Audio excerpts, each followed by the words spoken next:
这个转型正义的议题，各界拢真关心。行政院的政务委员林万益讲，上近6月会向社会大众来说明，但是会当确定的是，未甲中正纪念堂拆掉。这蒋介石的铜像是不是要来刷走？爱阁讨论。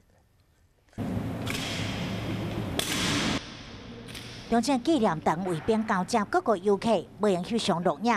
只是面临转型，行政院讲并未拆除，但是蒋介石的铜像是不是刷走呢？也个需要讨论。行政院的这样的一个决定，我是赞同的。未来在展览方面能够全面性的对它的一个阐述，反而可以成为一个民主教育的一个展览馆。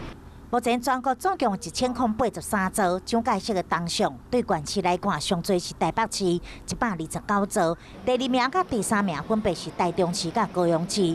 若是中央部会主管铜像呢，数量上最前3名分别是国防部、教育部甲退辅会。 政府一直很赶着要把这些处理完，有没有办法这件事情能超越党派，就是说不要被拿来当选举的工具。